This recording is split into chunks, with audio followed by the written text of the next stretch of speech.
Bueno, mira, hay una literatura científica enorme acerca de los efectos negativos, tanto psicológicos como educativos y sociales de niños que se han visto privados de crecer en un hogar conformado por el matrimonio de ambos padres biológicos. Especialmente se ha estudiado muchísimo la falta del padre, también la falta de la madre, obviamente. Y la falta de uno de otro va a incidir de distintas maneras en el crecimiento de ese niño. Pero ciertamente que vamos a enfocarnos en la figura paterna, es esencial, central en la vida del niño y especialmente complementando a la madre en lo que se llama el proceso de maduración de un hijo. Podríamos hablar básicamente resumírtelo en tres, en tres elementos centrales que son de suma importancia con respecto a la presencia del padre. El papá eh, es, cuando se trata de proporcionar disciplina y orden en el hogar, el papá es el que anima, básicamente, especialmente con su ejemplo y con su presencia, anima a los hijos a aceptar los desafíos de la vida. ¿Por qué es eso? ¿Y por qué es importantísima la presencia del padre? Porque una madre tiende siempre a sobreproteger a sus hijos, lo cual no está bien, lo cual termina en dos situaciones. La madre protege tanto al hijo de los problemas de la vida que ella se convierte en el mismo problema y esto tiene como consecuencia que en vez de educar hijos fuertes, termina produciendo solamente hijos débiles. Entonces, el padre es el que balancea esa situación para que la madre no se vaya a un extremo. Entonces, la presencia del padre es central para eso. Pero además, los padres proporcionan un modelo esencial para el niño. ¿En qué sentido? En que el padre, para bien o para mal, es el que va a influir en los hijos varones, en lo que significa ser varón, en lo que significa ser hombre, especialmente en el comportamiento, en la madurez, en el modo de actuar, pero a su vez le va a dar un estándar a sus hijas. Es decir, cuando una mujer, y esto es muy interesante los estudios que se han hecho, cuando una mujer se mete en relaciones tóxicas, en relaciones que siempre terminan mal, y uno ve a una mujer que sale de una relación tremenda y se mete en una relación peor, y uno dice, ¿cómo puede ser? O sea, estuvo con un hombre que la golpeaba, que era alcohólico, se libera finalmente de ese hombre, se escapa de esa situación y se termina metiendo con un hombre igual o peor. ¿Eso por qué es? En general, por los estudios que se han hecho, tiene una influencia enorme el tipo de padre que esa mujer ha tenido. ¿Por qué? Porque nunca ha conocido nada mejor que eso. Y esta mujer en su subconsciente cree que todos los hombres son iguales, entonces nunca espera algo mejor. Y otra cosa interesante con relación a esto, el modelo que el padre le da a sus hijos en cómo deben entonces comprender y enfrentar la realidad es interesante que básicamente cuando una mujer crece con un padre que le da un estándar muy bajo, esa mujer después digna de algo mucho mejor que eso. Entonces, es como que se autocastiga. Entonces, en eso la presencia del padre es importantísima, porque un padre le enseña a una hija el tipo de esposo que tiene que tener. Y por eso el padre tiene que, es una responsabilidad gigantesca ser papá. Y además, en tercer lugar, el tercer elemento que te era que la presencia del papá en el hogar protege a los hijos del miedo, es decir, les va fortaleciendo esa capacidad para sentirse seguros en la vida. El niño necesita tener una estabilidad y una tranquilidad psicológica para poder madurar en muchos aspectos. Entonces, cuando el papá está presente, ese problema está resuelto en el niño. ¿Se entiende? Entonces el niño puede enfocar su energía en el crecimiento personal en muchos otros aspectos de la vida porque no tiene que enfocar su energía en tratar de sobrevivir por problemas de miedo, de inseguridad, de no tener a alguien en la casa o de violencia, de situaciones feas que se puedan vivir en la casa. Entonces, yo creo que estos tres puntos son más que importantes para demostrar la importancia del papá en el hogar para un desarrollo infantil saludable que tiene que ver no solamente con cuestiones psicológicas, sino también con respecto a cuestiones sociales, educativas, laborales, que va a tener un impacto a lo largo de la vida. Y para complementar, yo leí alguna vez que Jordan Peterson había dicho que el padre influye en en la crianza, en la formación de la empatía. Y con esto se corroboraba que, y según un senador estadounidense, el 90% de la población carcelaria en Estados Unidos no tenían un padre. Entonces, ¿qué Ujú. tan real puede ser esto? ¿Qué tan cierto es esta información? Mira, yo creo que un factor, un factor importantísimo para tener en cuenta en el desarrollo de un niño es que cuando el niño está creciendo, hay una función cerebral muy importante que tiene que ver con el autocontrol personal, el controlarte de tus impulsos, el controlar tus emociones, que obviamente si tú no aprendes en esa etapa clave a controlarte, vas a tener muchos problemas en el futuro, problemas emocionales, problemas de violencia, problemas laborales, problemas en el contacto con otras personas, en todo lo que tiene que ver con la sociabilidad. Ahora bien, cuando un niño tiene que crecer en ese control personal, volvemos a lo que decía recién, cuando el papá está presente en la casa, le da al niño una cierta estabilidad y tranquilidad que le permite poder enfocarse en el control personal. Cuando el papá no está en el hogar, a un niño le cuesta mucho poder enfocarse en eso, porque falta esa persona que le ponga un límite y que le dé seguridad. ¿A eso a qué se debe? Te voy a contar una historia. Cuando los niños llegan al jardín de infantes o al kinder, a primer grado, en general actúan de una manera muy antisocial, especialmente con la maestra. ¿Y eso por qué se da? Porque los niños, es por una cuestión de supervivencia. Los niños de repente se encuentran en una situación social con muchos otros niños y una mujer al frente. Y los niños tienen que probar si esa mujer que está al frente va a ser capaz de ayudarlos en una situación de emergencia.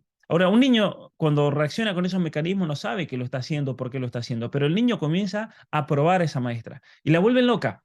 ¿Pero para qué? Para ver si esa mujer puede mantenerse estable. Si esa mujer pierde el control personal, esa clase va a ser un desastre, porque esos niños no van a confiar en esa mujer y se van a comportar de mala manera. Pero si esa mujer es capaz de aguantar todas las embestidas, eso va a tranquilizar a los niños. ¿Por qué? Porque los niños saben que esa mujer en una situación de emergencia va a tener todo bajo control y pueden confiar en ella. Lo mismo pasa en el hogar. Cuando el papá no está presente, los niños se portan de una manera muy alocada. ¿Por qué es eso? Porque los niños no tienen esa seguridad, esa sensación de seguridad. ¿Qué pasa si la mamá, por ejemplo, de repente se impacienta ante esa situación? Eso es lo peor que puede hacer. ¿Por qué? Porque eso le va a transmitir más inseguridad a los niños. Por eso la presencia del papá es importantísima. Fíjate que cuando un papá trabaja muchas horas fuera del hogar, cuando un papá no está muchas veces presente en el hogar, cuando un papá tiene que ausentarse del hogar por mucho tiempo, por distintas razones, laborales o lo que sea, esos niños, y esto es algo que ha sido demostrado científicamente, esos niños tienen problemas de conducta, tienen problemas en cuanto al control personal, entonces son niños muy alocados, son niños que ninguna familia quiere que vengan a la casa porque son los niños que te revuelven todo, te rompen todo, no saben controlarse a sí mismos porque tienen una gran inestabilidad y no tienen esa tranquilidad y seguridad que se necesita. Entonces, cuando hablamos de que los problemas que vemos de encarcelamiento, los problemas de violencia, los problemas de incluso de tiroteos masivos, problemas de falta de control personal, todos esos problemas tienen una raíz común, el no controlarse. Pero lo interesante es que lo que decías tú de esas estadísticas, cuando nosotros vemos las historias de estas personas, todos tienen un factor en común, que no tienen un padre en la casa. Son hijos de madre soltera. Por ejemplo, este transgénero que hace el año pasado, ese muchacho hispano que salió a matar gente en Uvalde, hijo de una madre hispana soltera. Y lo mismo podés ir viendo en una cantidad enorme de casos. Todos tienen problemas familiares profundos, en especial en muchos casos el tener el padre ausente. Fíjate que en los Estados Unidos hoy en día sacan muchas estadísticas con respecto a que hay un sistema de injusticia racial porque hay muchísimos negros en la cárcel. Pero sin embargo, cuando miras las estadísticas, te das cuenta de que el problema de la comunidad afroamericana en los Estados Unidos es un problema de familia. ¿Por qué? Porque yo recuerdo haber estudiado estadísticas en lugares donde hay mucha violencia, por ejemplo, el caso de Washington, D.C. En Washington, D.C. solamente el 25% de los niños afroamericanos viven con sus papás. Solamente el 25%, o sea, uno de cada cuatro. Y los otros tres Los otros tres viven o con la mamá soltera o viven incluso con los abuelos, con algún pariente o viven dentro del sistema de asistencia social. Entonces, eso obviamente te va a crear toda una sociedad violenta. Eso genera una sociedad donde hay muchos niños con problemas psicológicos, con problemas de maduración, de madurez, que algún día van a ser adultos. Y cuando esos niños sean adultos y no hayan solucionado esos problemas personales, vamos a tener una sociedad con muchos problemas de violencia, de crimen, de droga, de rencor, ¿no? Y obviamente cuando una persona llega en una situación psicológica así a la adultez, va a ser una persona también profundamente manipulable, ¿no? Por todos estos discursos políticos que hablan de derechos y nos llenan los oídos de falsas promesas. Y eso obviamente que va a tener una consecuencia nefasta para una sociedad. Sí, es interesante como mencionas, digamos, por las asistencias sociales y en cuanto, digamos, la violencia más alta se da en los hogares negros, porque también, digamos, leí que, bueno, ya tener ambos roles ya se genera como que una división del trabajo, ¿me entiendes? Dentro del hogar. Entonces, eso, digamos, lo que molesta a la misma izquierda, que se vaya a dividir, por ejemplo, a un hijo le encargas de que saque la basura, el otro que lave los platos, el papá trabaja, la mamá igual, y digamos existe digamos una noción de orden que tal vez una familia monoparental no la tenga, porque ¿cómo pones orden a a una familia cuando sin ayuda del otro progenitor? Claro, sí, sí, ciertamente que sí. Entonces eso trae una cadena de problemas serios, ¿no? En una sociedad. Entonces yo creo que en todas estas situaciones lo que tenemos que ver nosotros es la familia, que ir a la raíz de todo esto, ¿no? Si tú quieres realmente solucionar el problema de la violencia, no se soluciona con decir, bueno, vamos a quitarle las armas a todos. Porque primero terminas quitándole las armas a la gente que no comete crímenes y no se las quitas a los que tienen armas ilegales, que son los que cometen crímenes. Pero más allá de eso, el problema de raíz no es tanto eso, el problema de raíz es el problema de la familia. Una política que no apunte a las causas reales nunca termina solucionando nada, es simplemente llenarse la boca de falsas promesas, ¿no? De acuerdo. Y para ir cerrando, también para complementar, porque ambas figuras se complementan, ¿y cómo le ves la importancia, digamos, en cambio de la figura materna en el hogar? Bueno, mira, obviamente que yo decía al principio que la familia se ha estudiado mucho del punto de vista de la ausencia paterna porque es lo que más ocurre. Generalmente es el papá si es alguien que se va de la casa. Sin embargo, también hay estudios muy interesantes. Hay un doctor Kovac, con K, Roger Kovac, quien estudió los factores familiares que afectan a un adolescente, por ejemplo, con respecto a la depresión, conductas sexuales de riesgo, abuso de sustancias, actividad delictiva. Y en el año 99, él publicó un estudio centrado en la importancia de la mamá en el desarrollo infantil. Y básicamente, em, él descubrió que el bebé, el niño recién nacido, el niño en las primeras etapas de su vida, prefieren a su madre cuando tienen una situación de inseguridad y de miedo y de hambre, cuando están enfermos, con cualquier tipo de angustia. Entonces, es interesante, yo recién te decía que el papá es el que trae tranquilidad al hogar, pero es en una etapa entre los 2, 3, 4, 5 años.